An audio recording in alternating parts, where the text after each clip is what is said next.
انداد جمع ہے ند کی، جیسے کہ ازداد جمع ہے ضد ان کی۔ ایک اللہ تعالی کے مقرب بندے ہیں، اللہ کے اپنے، جیسے انبیاء اور اولیاء، وہ کہلاتے ہیں انداد، اور ایک اللہ کے مخالف ہے، جیسے ابو جہل، فرعون، نمرود، حامان، قارون، شیطان، یہ ہے ازداد۔ خطبہ اس لیے خطبے میں پڑھتے ہیں لا ند لہ ولا ضد لہ، نہ اس کا اپنا کوئی شریک ہے نہ پرایا کوئی شریک ہے۔ عجیب بات سنو کہ شرک ہمیشہ اپنوں کے واسطے ہوا ہے۔ بھئی شیس علیہ السلام یا ان کے بیٹوں کے انتقال کے بعد لوگ آئے روتے تھے، تو شیطان آیا، اس نے کہا بزرگ یاد نہیں آتے؟ جی بہت یاد آتے ہیں۔ کہ میں ان کی تصویریں بنا کے دیتا ہوں۔ رفتہ رفتہ رفتہ تصویروں سے مورتیاں بنی، مورتیوں سے بت بنے، بت سے صنم بنے، صنم سے پھر باقاعدہ عبادات، پوجا پاٹ شروع ہو گئی۔ وہ مشہور قصہ ہے نا، قصہ یہ ہے کہ یہ بریلوی کہتے ہیں کہ پیرانی پیر شیخ عبد القادر جیلانی رحمت اللہ علیہ نے جو کشتی نکالی ہے 11-12 سال بعد، برات اور دولہا دلہن، ڈول بج رہے ہیں، لوگ ناچ رہے ہیں، کشتی ڈوب گئی تھی۔ وہ بوڑھی عورت جو دولہے کی ماں تھی وہ کنارے پہ کھڑی تھی اور روتی تھی، ہر وقت روتی تھی۔ پیرانی پیر شیخ عبد القادر تسبیح پڑھتے ہوئے وہاں آئے، کہا کیوں رو رہی بوڑھیا؟ کہا میرا بیٹا، میری بہو، ساری برات ڈوب گئی ہے۔ اچھا، تو پیرانی پیر نے سمندر کو حکم دے دیا کہ برات واپس کرو، برات واپس کرو ورنہ تمہیں ایسے تیسے کر دیتا ہوں۔ تھوڑی دیر بعد کشتی اوپر آئی، ڈول بج رہے تھے، ڈنگا ڈونگا، اور دھاری پگڑی والے سب ناچ رہے تھے۔ وہ دولہا جو ہے، کہتے ہیں اس کی قبر پنجاب میں، جیلم کے علاقے میں کوئی شاہ دولہا ہے، یہ پنجابی سب کو پتا ہے۔ اب آپ ایمان سے کہے واقعہ ہے بغداد کا، اور دولہا نکلا ہے کہاں؟ پنجاب میں۔ جیسے حضرت علی رضی اللہ تعالیٰ عنہ شہید ہوئے کوفہ میں، اور قبر بنائی گئی ہے، اور وہ بھی 700 سال بعد، مزار افغانستان میں۔ تو اس پر میں وہ مشہور قصہ سناتا ہوں۔ وہ کہتے ہیں کہ پنجاب میں ایک فقیر اور فقیرنی بھیک مانگتے تھے، تو فقیرنی کا کسی اور فقیر سے تعلق ہو گیا، وہ اس کو پسند آیا کہ میں تیرے ساتھ جاؤں گی۔ تو اس نے کہا کیسے جاؤ گے؟ کہا کسی طریقے سے بھاگ آؤں گی۔ اس کو طریقہ بتایا کہ گرمی کا موسم ہے، میں اور میرا خاوند دونوں روز آنا جاتے ہیں اور کالا باغ میں نہاتے ہیں جو دریا بہتا ہے، تم اس دور سائڈ پر رکشہ کھڑا کرو، میں کسی طریقے سے وہاں آؤں گی۔ اس نے فقیر کو کہا کہ گرمی بہت ہے، پہلے تو نہا۔ وہ نہا کے باہر آ کے بیٹھ گیا۔ اس کے بعد فقیرنی اندر گئی، نہاتی نہاتی مستی میں آ گئی، ایک ڈبکی لگائی، اور وہاں پر پانی بہت پھیلا ہوا ہے، درمیان میں سرکنڈے اگے ہوئے ہیں، کان چودم پختوں کے ہوئے قانون، درمیان میں سرکنڈے اگے ہوئے ہیں۔ سرکنڈوں کے پیچھے پیچھے دوڑی، ادھر اس کا یار بیٹھا ہوا تھا، اس نے جوڑا دے دیا، پہن کے رکشے میں بیٹھ گئی، چلی گئی۔ فقیر کچھ دیر بیٹھا رہا، پھر آوازیں لگانے لگا، پھر پانی میں اترا، پھر ہائے کوئی آئے واویلا شور، میری محبوبہ، میری بیوی کہاں چلی گئی؟ ڈوب گئی۔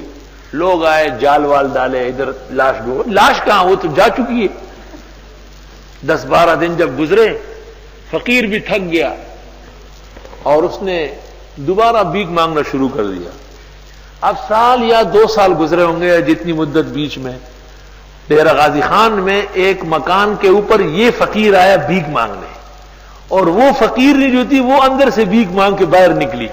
اب یہ سمجھتا ہے کہ وہ جو ادھر لڑکی لگائی نا ادھر نکلی ہے، تو اس کو کہہ رہے واہ فقیر نہیں، ڈبکی اتھے لگا دی تھی، نکلی تھی آندھی، وہاں بدتی ہو، کشتی ڈوبی بغداد میں اور نکلی پنجاب میں، اور وہاں افغانستان کے رافضی و بےایمانوں، علی شہید ہوئے ہیں کوفے میں اور قبر بن رہی ہے وہاں بلخ میں۔ فإلى اللَّهِ الْمُشْتَكَى، اللہ اس لیے فرماتے ہیں فَلَا تَجْعَلُوا لِلَّهِ أَنْدَادًا، وہ اللہ تعالیٰ کے لیے شریک مت ڈھونڈو، وَأَنْتُمْ تَعْلَمُونَ، اور تم جانتے ہو کہ جو خود قتل ہوتا ہے، خود مرتا ہے، ڈوبتا ہے، بھوک لگتی ہے، پیاس لگتی ہے، نیند آتی ہے، مختلف تقاضے پیدا ہوتے ہیں، وہ مخلوق ہے، وہ دوسروں کا خالق و مشکل کشا کیسے بنے؟ ذرا ایک بات سنو، ہم جب بیمار ہوتے ہیں، مثلا آپ کو اور ہم کو یہ معلوم ہے کہ آج ظہر کے بعد ہم کو کیا تکلیف پیش آنے والی ہے؟ رات کو میں سو رہا تھا